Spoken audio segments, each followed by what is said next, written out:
On peut dire, je crois, que durant les 11 ans, au cours desquels le général de Gaulle a été président de la République française, en voyageant à travers le monde plus qu'aucun autre chef d'État ne l'avait jamais fait, et plus qu'aucun autre chef d'État étranger ne le fit d'ailleurs durant cette même période, on peut dire, je crois, que le général de Gaulle a rendu la France au monde, c'est-à-dire a rendu au monde une certaine image d'une France indépendante, pacifique, généreuse, soucieuse et exigeante aussi bien de liberté que d'égalité et de fraternité entre tous les peuples, comme elle l'est pour le sien.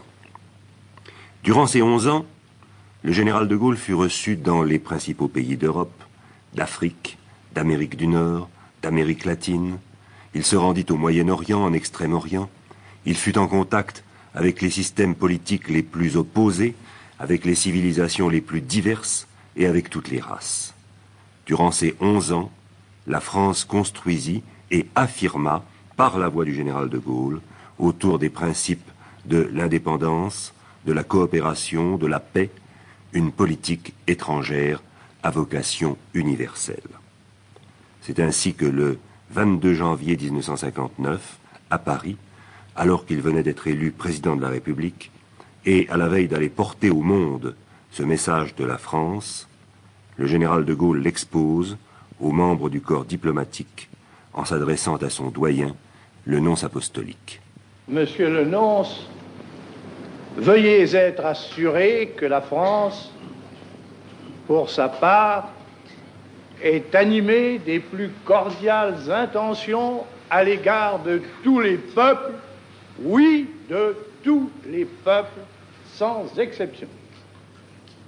C'est qu'en effet, les conditions dans lesquelles vit notre univers exigent le rapprochement des hommes et la sympathie des esprits.